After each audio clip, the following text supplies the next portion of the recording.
Welcome back to another episode of AGI Schools Out, where we are talking to educators, administrators, and ed tech people about preparing kids for their future, not our past. Today, I'm honored to be joined by Tanika Kinartail, who I like. She has so many titles and hats she's wearing that I'm just going to let her kind of talk through some of that. Why I am. I will frame this as we were introduced through an initiative to formulate pretty much curriculum for training teachers in the state of Indiana. And I say this every time I talk to someone involved with that. I don't know how a podcast guy who works for an AI vertical company got the honor of being at those tables, but it is an honor. And this is a major passion of mine. I do feel like we will align on the fact that we have to be preparing kids for what's to come rather than, kind of the industrial age education that we've had for the last 50 years. So with Yes. that, introduce yourself, Tanika. Hi, everybody. So I am Tanika Kinartail. Great job, Jason, on the last name. I taught him a little trick before we started, and it worked. So great job. I come to you all with about 19. It'll be 19 years of experience in May. And it's crazy to even say that. I feel so fresh and new in this work that I'm doing now. So that's great to have that feeling. I started off with teaching experience in Wayne Township. Wayne Township here on the west side of Indianapolis, and I taught at Garden City in Bridgeport. I always shout out where I come from because I will never forget. And I taught in Wayne Township for about 7 years and went on to Indiana University. Well, started at Indiana University Bloomington for my undergraduate degree and loved every minute in Bloomington. I loved it. It was a beautiful campus, beautiful experience. And then it was so beautiful that I went back to do my grad program, the Prospective Principals Academy at IU for the graduate program while I was teaching. So very funny is I took classes at CIESC at that time, not knowing that years later I would be working at CIESC. It was a different building, but nonetheless. And so I went on to Perry Township to be an assistant principal then on the south side of Indianapolis. I was there for about 5 years and then decided to make a shift a little closer to home and went to Brownsburg on back to the west side. I took a little tour around Indianapolis. So I went to be an assistant principal there, or here actually, because now my family, we live here now in Brownsburg on the west side. So I was there for about 3 years. So I was in the school setting for 15 years total and been doing this work with CIESC for the last 4 years. I am also an adjunct instructor for Ivy Tech Indianapolis. So I am teaching pre-service teachers. I mostly teach child and adolescent development. That course is what I've been teaching over the last year and a half. But I've also taught like multicultural teaching. I even taught a PE health class for teachers. It was awesome. All my classes are virtual, so we did like yoga virtually. It was awesome. I loved it.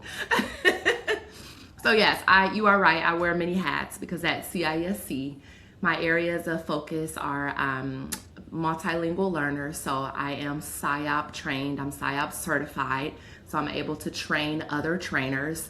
I'm also doing sustainability and implementation work with PLC, so professional learning communities for those who are not familiar with that. I am also teaching on teacher evaluation training. We used to have to get certified, but now that is not the case in Indiana, but I am a very strong believer that everyone who is evaluators should still be trained. So I'm still training. And also AI. So doing a lot of that, and yeah, I think I got everything, Jason. It's a lot. It's a lot. And CISC, just for those who don't know, stands for Central Indiana Center for Education Services. Close. So Central Indiana Educational Service Center. Okay. Yes. All right. Yeah, Excellent. and there are 9 in Indiana. So we are regional in Indiana. So we are the center of the Central Indiana, but there are others, and so there are 9 of us that make up Indiana's ESCs. And I'm a Hoosier, Central Indiana Hoosier. Raised anyway. My parents are from Anderson, but when I was 4, we moved to El Paso, Texas, because GM built a plant in Juarez, Mexico. And then from Okay. 14 until I graduated, I was at Noblesville, Went to IU for about 18 months until I embraced the party side of IU more than I should have, which it's definitely an option, but just like AI, it's an option to cheat, but that doesn't mean you have to do it. Uh, my daughter has her undergrad from there and her graduate degree from her PharmD from Purdue. My son, we're a Boilermaker house, and this has been Okay. a Boilermaker podcast, and you Uh-huh. are like representing. Like I just want, I don't want to put any pressure on you, but I'm not sure I've had any IU people on here, and it's Yeah. mainly 'cause I've worked out of Lafayette, so I have a lot of connections, and your Okay. natural Yeah. connections just come on. But I'm glad to have somebody representing the Hoosier side of the house here Yeah, on the. maybe I'm starting a ripple effect. Yes, I'm here representing IU, and I am actually from Fort Wayne, so born and raised in Fort Wayne, Indiana. So that I missed that part, but maybe important to know that I'm migrating a little bit from northern Indiana. From Notre Dame territory. Yep. Well, yeah, yeah, and I have a cousin that went to Notre Dame and actually is in the NFL right now, so he's doing really well. So Notre Dame, yeah, shout out to Notre you. Dame's doing some advanced stuff with AI. They're not that doesn't get a lot of publication, but I would say I'd love to start here. So one of the ladies that has been on this board that we're on together, the curriculum board, is from Ohio, and I would say I was complaining on this podcast a year ago that Mhm. Ohio was really kicking our butts here in Indiana when it comes to AI implementation post secondary school. I mean, Ohio State had all AI integrated curriculum at least as of last year. Bowling Green has like AI plus degrees that they've had for a couple years, but I will have to say the Hoosier State has really kicked it Oh in yeah. 2026. Do you want to just kind of give the meta landscape of how we're advancing towards AI in education in Indiana? Yeah, I can do my best with that. So yes, you are right that we would say that others were kind of advancing, but Indiana picked it up quite a bit.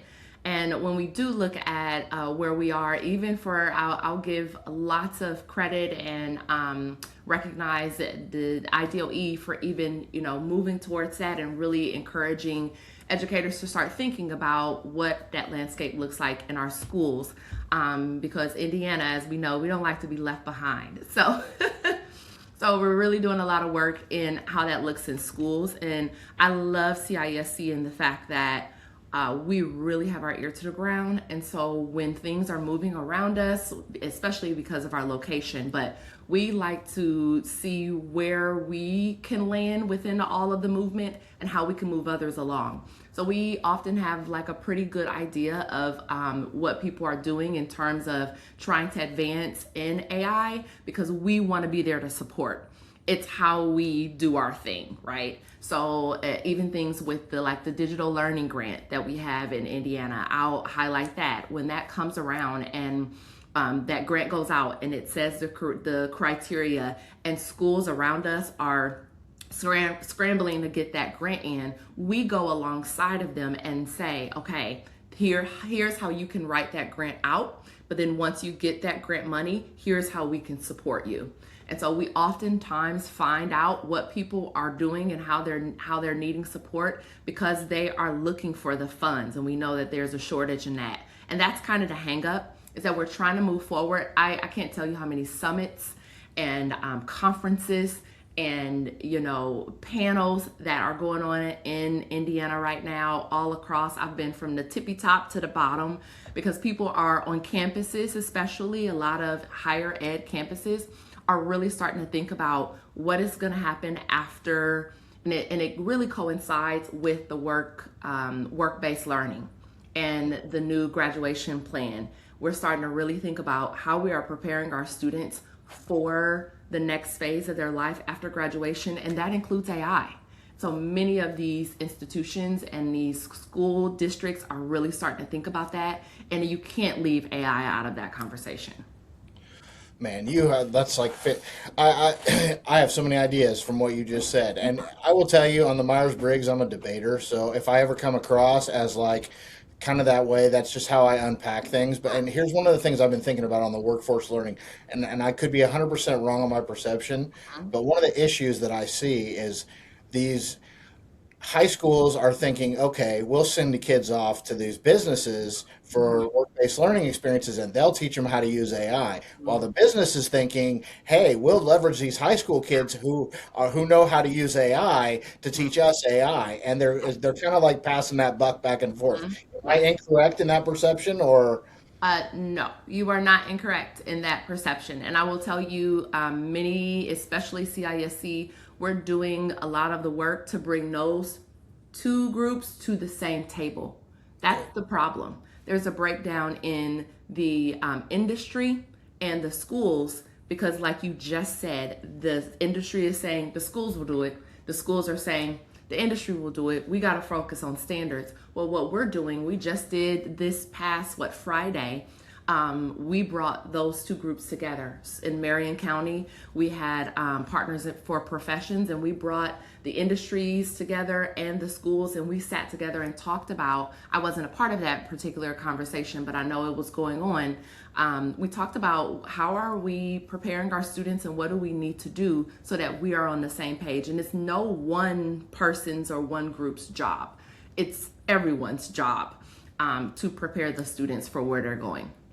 Yeah, that's not an easy conversation. So I was involved in the Ivy Tech collaboration that brought like 50 industry leaders together to have these conversations around what needs to be in like all Ivy Tech curriculum in order to prepare kids for going on. And at that level, I think it's not that difficult. Like there are definitely some base level skills in AI that a community college level should be teaching. But when you're talking about K through 12, like that's a whole different conversation. Even juniors and seniors, like how much can you expect high schools to be focusing on AI literacy to the point where it becomes a work skill. Whereas if I was a K through 12 educator right now, I would say general technology literacy is really what you mentioned. Child and adolescent behavior. Like when we look at the anxious generation and social media and all this and that, like those are the kind of conversations I'm thinking in K through 12. Sycophancy, anthropomorphism. Like how are we setting our kids up not to have crazy weird relationships? How do we make them creators instead of consumers as we move forward, rather than how do I teach them how to use Copilot so that the first person that hires them, likes what they do with AI. Yeah, and that's a good point because what we do in our work, when we do professional development, I know I am way deep into like the holistic the experience of PD. You kind of get into your feels when you sit in my PD. You might hear some music. You might hear, I'll ask you to turn to your neighbor and say what's in your head, what's in your heart, what's in your hands, and I might ask you if you feel safe to do something. And so I also think about that change agency piece of AI. We forget that piece. We get so quickly to start implementation with something that we forget the people part of it. And so I and Ryan and Jenna as well on the team for CISC for AI, we really are incorporating what that looks like. How does it look to stop before we, have teachers drink water from that fire hose and talk to them about how they need to start, implementing AI in all of their lessons? Are we asking them how they feel about AI first? And then that will help to trickle down into what it looks like for students. And when I do present on MagicSchool AI or any of those tools, MagicSchool is really good at also including talking to teachers about what that looks like. Please stop before you have students create a custom chatbot and tell them that this is not actually Denzel Washington that you're talking to, right? This is not actually Muhammad Ali, right? So let's talk about what AI is, what's behind, the chatbot that you're building. And we're missing some of that. And so we focus on that in our PD before we even get into the tools. We don't even touch the tools until we talk about what we need to be telling our students.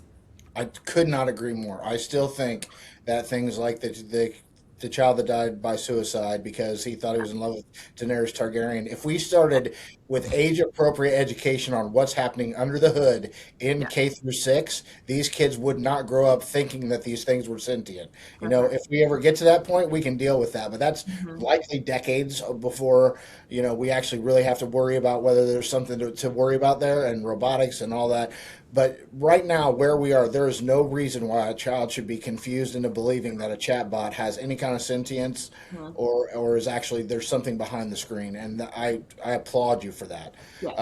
I think the messaging that you just said kind of brings me back to the broader societal thing of buy-in. Like people want things Mhm. done with them, not to them. And if you look at the fact that Sam Altman's house just had a Molotov cocktail thrown at it. We had a city councilman here whose house had gunfire on Yeah. it in early April with a no data center sign. Like we're Mhm. getting like this whole Luddite uprising, and it's not surprising when you have Dario Amodei and Sam Altman saying we're going to take away all your jobs and just throw some UBI, some universal Yeah. basic income at you. Like, of course, people don't want that. People want to know like how can I leverage these tools to Right. make me 10x more productive. It's just like, how do I become the best of me with these tools? Not how do I use these tools to make me irrelevant? Yeah, exactly. And one line that I have heard before and it stuck with me. It was earlier on in our trainings when we started to just kind of build out our content, and it was when people, and they still are, concerned that their jobs will be replaced by AI. And I started to hopefully, console people with AI is not here to replace you. People are not looking for AI to replace you. They're looking for people who know how to use AI to replace you. You won't be replaced by AI. You'll be replaced by people who are proficient at using AI, if anything, because there's the human aspect of jobs and work, and then there is the AI, artificial side of the work. Now, some things, can be done artificially, but there's a lot in our human space that needs the skills that only humans can have. And so we need to learn how to not take out humans from the loop. And we always say HI plus AI equals the best ROI. We didn't come up with that. I forgot where it came from, but it's fantastic. Human intelligence plus artificial intelligence equals the best return on your investment. And so as we think about that, and we also talk about over reliance, Jason, and how we are not using AI. We're using it to complement us, not to completely take over all of our, jobs and tasks throughout the day. How does it look when it complements you, right? When it becomes your co-pilot or your co-star. And so there's a whole conversation behind that, and I believe that it has to be included in any trainings that we do, because if it's hindsight, then it's going to be too late. People are going to drink the Kool-Aid and they're not going to want to hear how or anything about over reliance. It needs to be a part of initial trainings from the beginning. Yeah, I do not disagree, and I do know where that saying comes from. It comes from the HI podcast with HI Okay. and I podcast with Nikki. It's and I love that thought. I think that one of the things that we're missing business wise is long term ROI. Hmm. I have deployed AI at a 30-person healthcare company, and what I see is when leveraged properly, it reinvigorates people in their jobs, and it can do the Hmm. same thing Oh, in the yeah. classroom because now you have a co-pilot, not in the sense of Microsoft's product, but like in the Hmm. sense of something that can meet you where you are, explain Hmm. things to you the way you want them explained to you, like that. But the Conmigo article says that only 13% of students are using it that way. Where that's what the Khan Academy is finding. At the 89%, it basically says that the kids who really want to learn are exponentially learning more, and the kids who are disengaged are not engaging more. And that's my overall fear: is that we are going to get to a very bifurcated society where there 30% of people can do most of the work, and the other 70% who weren't that ambitious fall behind. And I don't know how we fix that because it's kind of a self fulfilling prophecy. If you're dragging your heels and saying, I don't want to have anything to do with AI, and 5 years from now you don't have a job, like you're going to blame it on the people who leveraged AI, but you're kind of at fault as well. So, how do we create that agency? And the last thing I'll say, and this is how I really have framed it long before all this, because I have kids and if I look at Asia, right, and I look at social media and technology, what I see is kids there are more creators with technology, and our kids and our society has been consumers of technology. That's the shift I think fundamentally has to happen in the next couple of years. Is we have to build a generation of creators, not just TikTok Mhm. consumers.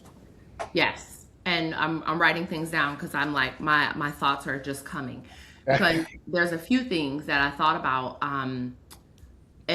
We something that I'm missing as we begin to talk, and it's like a light bulb that comes on for people. We oftentimes say use AI, but we forget to give AI roles, right? We forget to give Gen AI roles. So when you're using generative AI, and that's a start too, because some people don't realize there's a difference between just saying AI and Gen AI, right? Whole nother podcast. But when Yes. we talk about roles, are you giving the tool that you're using roles? So what does creativity look like? It can be just you going in and giving a simple prompt, right? I call it an AI vending machine. You put in a prompt, you say, write me a 500-word essay. AI is like, got that in the bag, right? Yep. And it's like walking up to a vending machine and just being like, F8, I want the Cheetos. And it just falls out, no work done, right? Well, that's the same, but you need to give AI roles and say, okay, for this task, I need for you to be my thought partner. For this task, I need for you to be, my sparring partner, right? To tell me where there are holes in my idea. For this, I need, for you to be an analyzer. And I think that creativity can be improved if we allow for that 70%, right, of people who I feel like they fall off because they run out of ways to use it. After a while, it's like, well, I've been using it for this one task. How else can I use it? And there are so many other ways that people don't know that there could be some possibilities that are uncovered or undiscovered. So I think that as we move in, especially in the classrooms and in the schools, and we talk to teachers about how we can level up, even for higher order thinking and the depth of knowledge and how we are using it in classrooms. And I teach on this with the Bloom's taxonomy chart and that triangle that teachers are familiar with. We are oftentimes stuck at the bottom of recall, right? Apply, reproducing task, and we use AI just for those tasks, where that's when we get into, well, my students are cheating.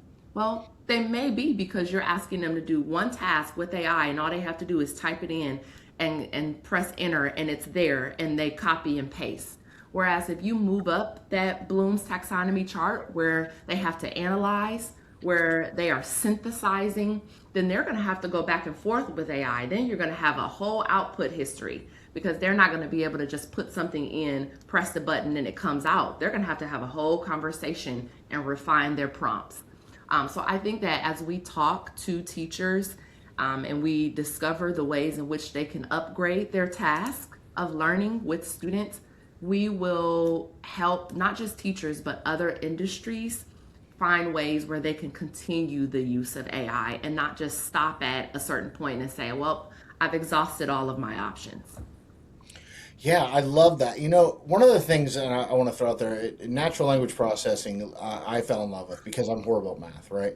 But really, the underlying algorithms are nothing but math. Any computer you're using is using Mhm. math. So, as these two worlds come together, I think that we have to systematically figure out how to combine them. And when I hear you saying is, more or less, we just need to show your work like we've always done in math. Now that needs to be part of every history project, every language project, right? Yes, Show your work, show your prompt, show the output, show how you absolutely. leverage the technology to get to where you're going. That is exactly right. We even have some teachers that we talk to that they'll have, and there's this graphic that we use, and we built it using Nano Banana because I love Nano Banana and I Gemini. hate that name, but it Um, is a good oh, image. I love the name, Jason. I love the name. Oh my gosh, that the name is what gets me because Uh, this is so corny, but I say it has such an appeal. Get it? Because it's Nano Banana. yeah, yes, yes, yes. Ah. You're not alone. I mean, the reason it has that is because it was its pseudo name on LM Mhm. Marina, and people loved it. So Yep. Google decided instead of Gemini 2.5 Yep. 735 86, we'll call it Nano Banana. Yes, I realize that is why, and I love it. But there's an iceberg graphic, and it has like the product at the top, and then all of the process here at the bottom. And of course, all the process is underwater, right? Because all we're focusing on is the product that AI has produced for us or its output, and we turn that in. Whereas we need to have teachers focus on what's going on underneath that iceberg with that use of AI. Let's turn some of that in. Ask the students for their output history. That's why I really appreciate tools like MagicSchool and School AI and all of them, because you can look up the students' output history and see their process in their thinking. And that's what's going on under the water on the rest of that iceberg. Yeah, and I would love to get into that right now. Vertical AI, because I now work for a vertical AI company, and I'm going to just explain slightly for the audience, Right. anyone in the audience who doesn't really understand what vertical AI is. If you take a foundation model, let's say ChatGPT or Anthropic's Claude or Google's Gemini, the pre-training, that's trained on like everything they can get a hold of, everything on the internet, everything they either stole or didn't steal, every book that they can get a hold of, like it's all just dumped into this gigantic transformer based processing thing, and then it figures out, it kind of just ingests it. And then post training is where you kind of help it understand where a cat is more related to a dog than it is to a golf ball, and you start kind of tweaking all these things, but it's still at its the transformer architecture and natural language processors at their core are there to predict the next word or the next token. So it's Uh-huh. a prediction engine, right? You can add reasoning to it and it just thinks it, like we won't get into all that, but it's when it hallucinates, what we call hallucinate, it's not really a bug. It's what it's meant to do. It's what was would be the next plausible word in a sentence, and if that didn't already exist and it couldn't find it somewhere, Right. then it guesses at it, Yeah. right? And that doesn't work in education, it doesn't work in law, it doesn't work in math, but we find that these things are so powerful at divergent thinking and ideating and sound and integrating and communicating in natural language across languages. So what we do is we take that functionality and stick it in somewhat of a sandbox product that has guardrails, vertical AI, and I'll do the for instance with what citizen AI is. If you imagine a chat GPT type interface, but it's just there to help the end user with wraparound services in that service area. So you need housing, you need childcare, you need transportation, you need work. You get in, you ask it. It's a login. It's a one string, and it will walk people through what's available for them based on their income, based Mhm. on their needs, right? And if they do the Chat GPT thing that's happened, which is horrible, which is like, hey, I found Jesus, nothing wrong with religion, but and I'm going to get off my psych meds, and I was on like all these antipsychotics and everything, and Chat GPT, because it tells you what you want to hear and is optimized to keep you engaged, will be like, great idea. There's a cult just down the road. Let me get you the address. Like, Yeah. burn your. Whereas this product, a vertical AI product, would say, that sounds like a big decision. Let me research what doctors there are in the area that you Mhm. could talk to about that. It's not going to go down those rabbit holes, right? And so, talk a little bit about what that looks like in ed tech, because you guys, one thing about education that I think is great is you have a lot of choices when it comes to vertical AI, whether it's MagicSchool, School AI, Edu AI. Talk a little bit about that and your experience with it. Very good background and lead up to Magic School is one that I am personally trained in teaching and training in.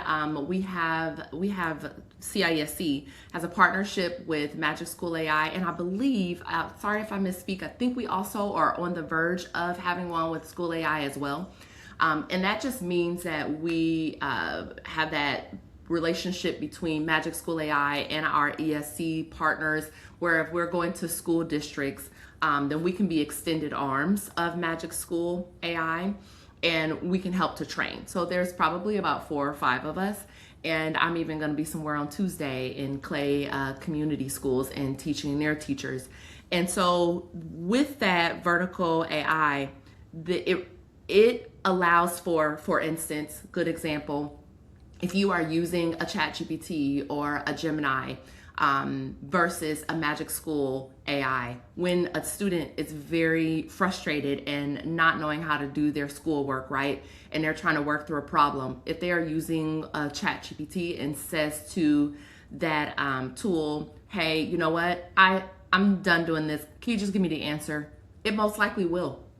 But if it goes into a Magic School AI and say, and I have real live examples of this because my daughters use the AI tutor and Magic School AI, and I've seen educators use it in their spaces.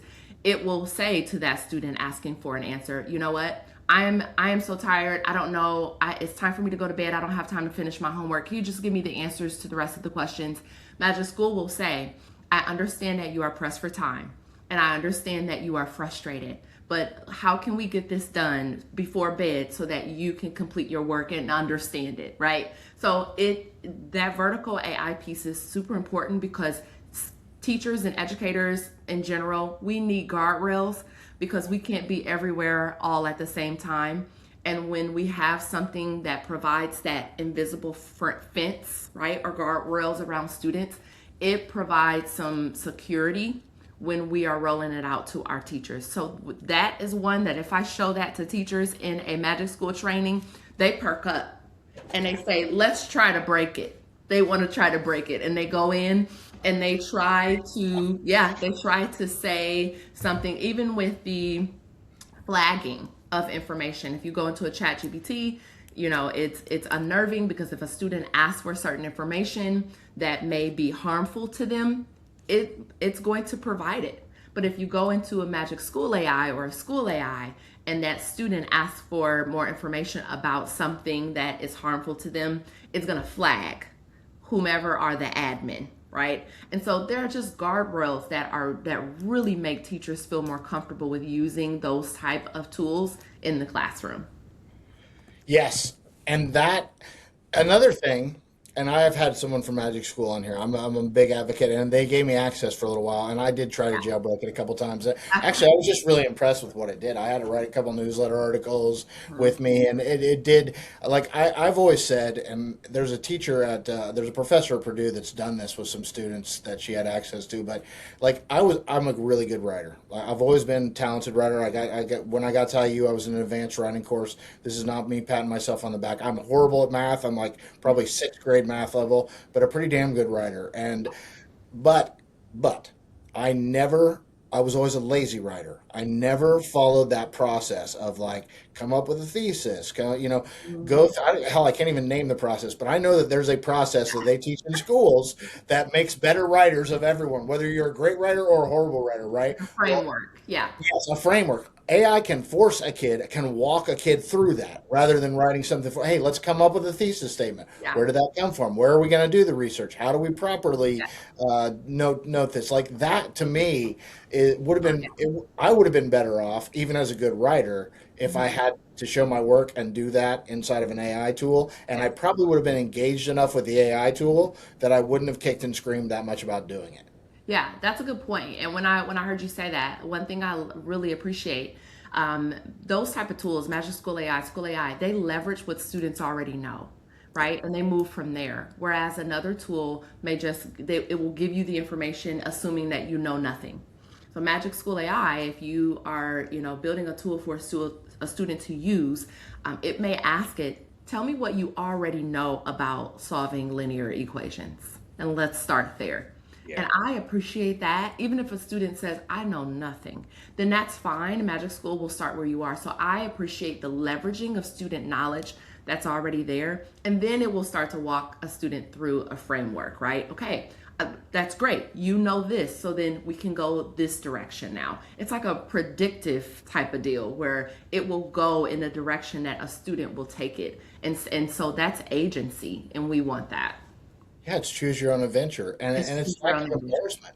Yeah. So let me throw another one at you because this is a thing I think is really valuable. I have a co-host on my weekly show, and she's a millennial, and she's kind of anti-technology, and I love that we go back and forth, right? But I have said to her many times that robots will not be replacing people in healthcare until we raise a bunch of children who have robots in the house, and they're just used to robots, right? Because I don't think most people people say, oh, well, let's all these seniors, let's just give them a robot. Well, most of them are going to be like, get that damn thing out of it.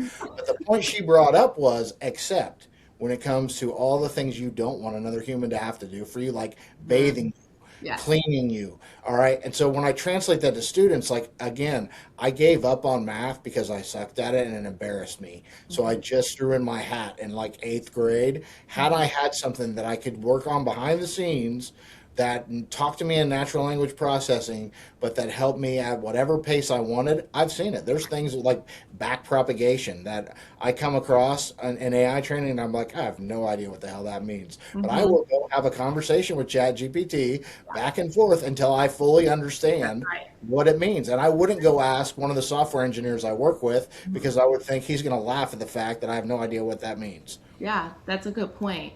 And there was something you said about the things that we and I'll say this for education, not necessarily what we don't want to do, but what we don't always have time for. And Yeah. so in Magic School AI, there is a tool, writing feedback. It's super popular. And I know from classroom experience when I was a teacher, if you have one year, I had 34 fifth graders. 34 fifth graders, one room, and I was pregnant. And one, Wow. yes, but with writing, talk about writing cycles, right? We have informative writing, we have narrative writing pieces, and you have to go through these, during my time, it was writers' workshops. And part of that writer's workshop was to conference with every single student to give them feedback multiple times because that was a part of the writing cycle. Whereas I didn't want to offload that task, I want to meet with my students. But man, if I would have had Magic School AI back then, I would have set up rooms for each of the students and put them in their rooms with that writing feedback tool and have them go through, put their writing in, get them feedback while they're waiting for me to move through all 34 students. They could be going through their first cycle of feedback using that writing feedback tool in Magic School AI. So by the time I get to them, we do some fine tuning. I give them that human touch, right? Kind of add some of that, but they've already gone through that cycle. So it's very similar to what you're saying about, having AI or agents do things that we may not want to do. There's some place for that, but for teachers, it's things that sometimes we want to do, but we don't have the time for. And that's when Magic School AI, those type of tools, Gemini, gyms, that are guarded with our licensing in our districts that are protecting our data. That's when those can come in and really help us to, spend more time with some of the tasks that we want to, but we just don't have the time for. Yeah, and that I wonder, is that easy to identify in an industry where people have so I think what you're talking about is what I call the Chat GPT moment. The first time you realize it can do something for you. For me, it's show notes, right? I have 3 podcasts and I don't get paid for any of them. It's a hobby. I love it. I really make some great connections, but it, like Riverside, where I record, auto generates clips. So there goes video stuff that used to be a huge lift. And then show notes, I just give the transcript to Claude and it writes the show notes for YouTube and for Spotify, which would take me at least an hour, hour and a half episode. It's done in 30 seconds. So it's like it allows me to do this as a hobby. That was a chat GPT. Do you find that teachers, like, it's easy to figure out little chores like that for a whole group of them, or do you kind of have to individually help them leverage it to figure out what it is they don't want to do that they'd like for AI to do? That is an amazing question because you would think that they would just off the top of their head be able to offload these things, AI, these things, and it's not.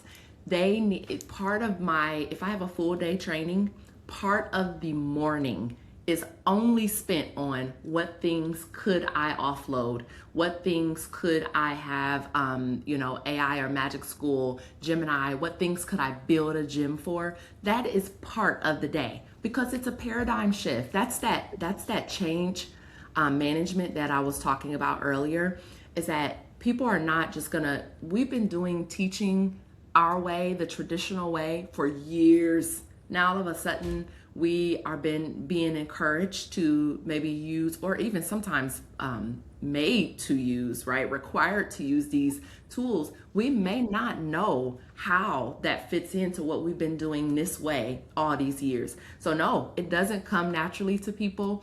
I use this protocol, and it's 3 columns, and one is what are the pain points, right? What are some things you're going to run into that are barriers for you?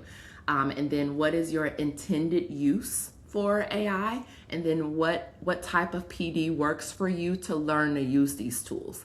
And teachers, we had a train the trainer session where I was training a group of district leaders to go and train their teachers. And I needed for them to almost foresee, what are teachers talking about? What are you predicting that they need? And a lot of them are to help grade quizzes, to help with writing feedback, to help with lesson planning, to help with creating rubrics, right? So it takes time. People have to sit and think, what have I been doing for the last 20 years that all of a sudden now I can utilize these tools to do it? And then sometimes I have to sit and have them look through all the tools on MagicSchool and say, which one of these tools, read the description. Is that something that seems like it can really help to complement your work? And this is the human factor engineering part that I think is why it's important for K through 12 to be exposing kids to AI. Because, I did have a conversation with someone on the podcast that is in workforce development who said, right now, unless you're like going into software engineering, you don't really need to know how to use this stuff. And I said, that is so wrong. Like, I have been neck deep in this stuff since ChatGPT launched in 2022. When OpenClaw was released and all these agentic loop systems were being talked about, you can just leave your computer on and it will do stuff in a loop. Like, even someone who's into this all the time but doesn't have a computer science background, I probably spent 3 weeks thinking, like, what the hell would I ever want to just do over and over and pay for in a loop? Now, if you go back to Citizen AI, right? Like, we have a vetted database of like resources that is much better than just doing a Google search. It's usually about 85 to 90% correct. There is a continuous loop of agents scraping the internet and verifying that information so it stays up. So now when you give me that example, I'm like, okay, now I understand where you would want to do something like that. There's still nothing in my work where that would be relevant, but at least I understand the use case. And so I can move forward. And I think it is a whole different shift in how we think and how we work as to, do I love to write or would I rather be an editor? I like being an editor. I want my AI to have my tone, voice, and style to the point where I can choose whether or not it writes 80, 90% of it and I go back and edit it, or I just go, nope, I feel like writing today and I have enough time because I freed up that I'm going to sit down and write, and it's very hard to tell the difference. Yeah, definitely. And I'm going back because what you were talking about buy-in a while back. Yes. And part of the shift that I talk to like administrators about is the difference between buy-in and teacher efficacy. And there's a difference between those two, and both are important. We think about buy-in, and oftentimes we think about it as like they are on board, they're all in, they are ready to rock, right? And buy-in can definitely look like compliance oftentimes, whereas teacher efficacy is when we help them to build capacity to do things on their own, right? It's when we give them the tools. Buy-in means come alongside of me. Don't show opposition, right? Don't speak out in meetings about how you don't like it. Just do the things, yeah? Right. Teacher efficacy is when you can walk away and know that teachers are moving forward. They are growing. They are progressing. And so I even encourage people to move beyond buy-in. You may start with buy-in, but always strive for that teacher efficacy, because you want it to be something where they can take it and make it their own. And then that is how you move the needle with students. Because if they're just buying in, they can go in their room and shut the door, and it can be disguised, like I said, as compliance. But you want to move the needle for teachers to be able to go in and actually impact student achievement and teacher growth, because they know the value. So as we are teaching and supporting teachers and anyone, actually, this goes for any industry with AI, let's move from buy-in and start striving for teacher efficacy or employee efficacy, whatever industry you're in, because there's a difference between the two. Yeah, and I would double down on that. I think that the argument that I oftentimes hear either in the workforce or in education is this technology is changing so fast. How could we ever possibly keep our staff trained on when Opus 4.7 is so different than Opus 4.0 was? And the answer to that is buy-in plus efficacy. Mm-hmm. Like you're not going to be able to unless they're bought in and they're leveraging the tools themselves and they're self-motivated because they're like, "Ooh, I wonder if now I could do this. Let me explore the new functionalities." And then all you have to worry about is safe deployment, which Mm-hmm. again, vertical AI makes much easier.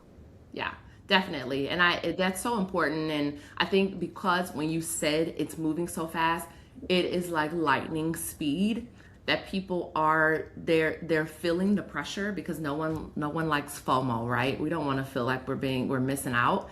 And I'm afraid we're gonna skip over the part where we take care of our people. And we Yeah. have to take care of our people in this, because people are going to jump ship, because they're going to feel like they're not worthy. They're not, their skill sets are not worth anything. So we have to show them how to pair their skill sets with the tools provided. Because if not, then they're not going to be bought in or build efficacy. And so we have to be careful with how it's moving, not to leave our people behind. I would agree, but and here's something that you can weigh in as politically correctly as you're comfortable. Okay, but I live in Carmel. I Mm-hmm. have paid to live in Carmel. I'm a social worker by trade. So is my wife. It's not easy for us to live in Carmel. We've lived here for a decade so that our kids could go to Carmel schools, and that did real well for our first two. I had the mayor on here, and I argued that I don't see the same education being provided to my 15-year-old because for 2 years they've been training their teachers on Google Classroom, and they're yet to deploy it across the board inside their classroom. Like Mm-hmm.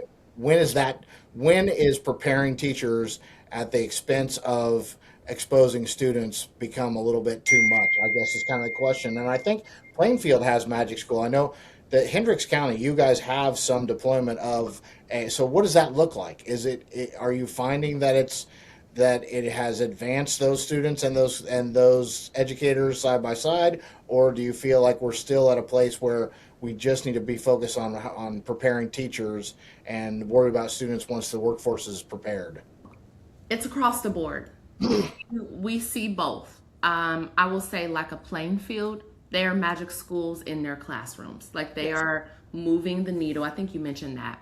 But there are some that teachers are not even trained yet. And then there are some where teachers are only trained. To answer the one part of your question is that, in my opinion, I do not believe that we should wait for the workforce to do that. It's hard. Getting a new job is hard. It's a life change. And so that, with a paradigm shift of learning AI at the same time, can be daunting. And it would behoove us as educators to prepare our students ahead of time. And I don't even mean they have to be completely proficient in how to build gyms or how to be vibe coders, right? It doesn't have to be that deep. It can just be as simple as AI literacy and digital citizenship. We just need to start having the conversation about safety and what it looks like in our spaces, and how AI could look, how it could show up to your workplace if you are going to be a recreational therapist, right? What might you see being used for AI? Show them what it could look like. But I would say that if it's not student and teacher aligned, then at least start telling our students what AI looks like and the literacy behind it, and start teaching them about LLMs and all of that. Yeah, I could not agree more. There's a podcast where they talk about imagine what's possible, and so kind of the futuristic. Like I imagine the possibilities for the state of Indiana in the education space. I mean, look, if we were, IU has a great philosophy, it has medical schools, it has, so we could have this essentially medical and liberal arts school that is at the forefront of AI. You Yeah. have Notre Dame, which the Vatican and the Catholic and religion as a whole, this Mhm. is a huge conversation. Notre Dame could and may already be a spearhead of that. And then you have Purdue University, which is essentially the MIT of the Midwest. Mhm. Like, so university wise, we're structured. Then you have Ivy Tech, which we're kind of going back to the ITT DeVry type of certifications being useful. So post secondary, we have the infrastructure for it, and we have the ethics, we have Hoosier hospitality. Like, I think that we have the perfect melting pot to Yeah. grow children who are ethically able to leverage technology. We just have to remember that just because we're conservative, and I'm conservative as hell, doesn't mean we're old fashioned. It doesn't mean you have to be stuck in the past, Mhm. right? Let's just move forward with it. And I think that that's the conversations that teachers. Oh, the final point I want to make was I have teachers in my family. I empathize. They've lost power in the classroom. Like, I would. It's Mhm. been hard. This might be a time where they can offload some things to take their classrooms back so that some of that administrative work isn't their burden, and they can be more present in doing what they really wanted to do when they started at Ball State or wherever Mhm. to Yeah. begin with. Yeah, that's true. And I think the catch 22 that people are finding is that AI can save you time, but it takes time to learn AI in order to save you time. Yeah, you're not wrong. There is a front end investment. And I know it because I lived it and live it now.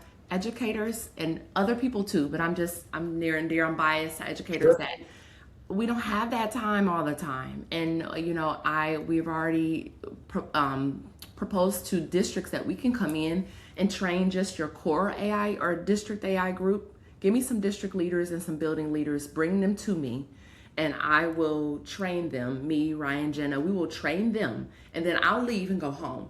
You can contact me for support along the way, but then you go train another group, and then they be the branches and go to their school buildings, and then they train. So it can be in house.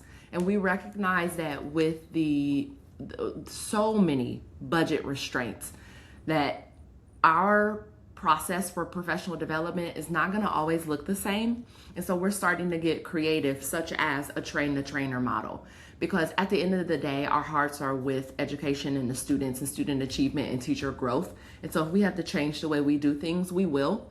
And so that is one way, because the time is not there for me to go in 6 times throughout a school year and have all the different groups of teachers miss a day of teaching, get subs, because where are they, right? We don't have subs. They're like unicorns. We don't have lots of substitute teaching and the funds for it. So then that's hard. And so I also feel like people want to be there and we don't want to be left behind in some of our districts, but it's not the will, it's the logistics. They have the will to do it, but we just don't have the funds and the time all the time.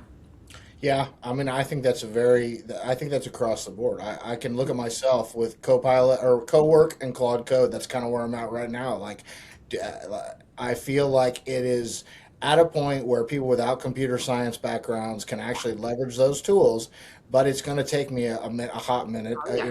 hours and hours to figure it out. The one thing I will say is anytime I've ever invested that front end time, no Yes. matter how painful it was very rewarding on the back end. I either 90% of the time like made my life easier, or the other 10% of the time I learned how not to do something that I will never make the mistake of again when leveraging AI. Yep. Very true. I am right there with you. Yeah. Okay, well, we're coming towards the end. I want you to talk a little bit about the event in May and how people can Okay. get a hold of you. Of course, I'll put all of your links in the show notes, but Yeah. talk about what you have coming up at the event in May. For sure. So May 12th. May 12th, we are having an AI symposium. It will be held at the Pyramids in Indianapolis off of 465. That is where CIESC, Central Indiana Educational Service Center, that's where our office is, in the second pyramid and in the third pyramid on the second floor. And this AI symposium, we had one last year, And it was just, especially, how fast things are going with AI. So last year it was more like, what is AI, right? What does it look like in our spaces? What do we need to be thinking about as educators? And where is this thing coming from? Yeah. But this year we are changing it a little bit. And this is also going with what I just said. We're changing the focus a little bit from focusing on teachers and the tools that they can use in classrooms, just like directly, but we're bringing those instructional leaders, such as instructional coaches, district level leaders, curriculum directors, even assistant superintendents, if you will, tech directors, not necessarily the practitioners in the classroom, but those who support practitioners.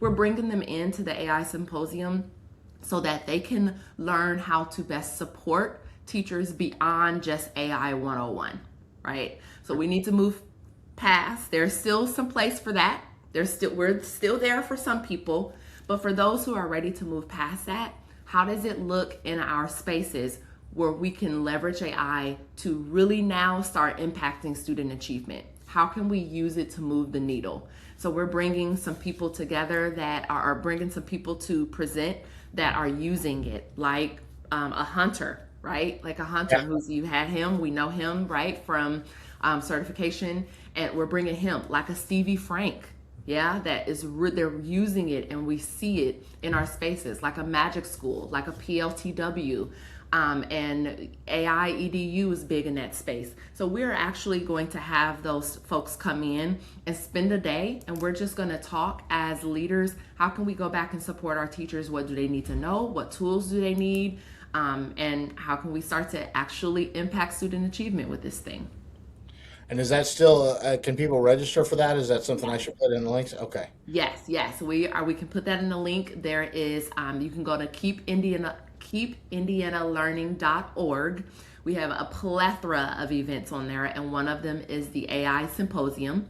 And they can go there and go ahead and register for the event. It's May 12th, and it'll be a full day event. And I will be there. I think I'm on a panel at the end of the day. So I look very forward to that event and to listen to all those speakers. The last question I always ask, I have two. When there's a parent teacher, I'm struggle. So are you a sci-fi person at all? Do you watch like sci-fi movies? So I feel like the sci-fi ish that I get is Paradise. The you know what I'm talking about? That it's on Hulu and it's a series. Oh my gosh, I don't know. If you don't know me but know it by just saying the name, then you may not know. But that's the only sci-fi type I do. Okay, so that we'll stay away. Actually, Paradise kind of rings a bell, but I don't think I've ever watched it. Okay. Let me ask you the more parental question, which is how old are your kids? 14 and 11 tomorrow. One of them will be 11 tomorrow. Yeah. All right, I've got a 15-year-old. Like, Okay.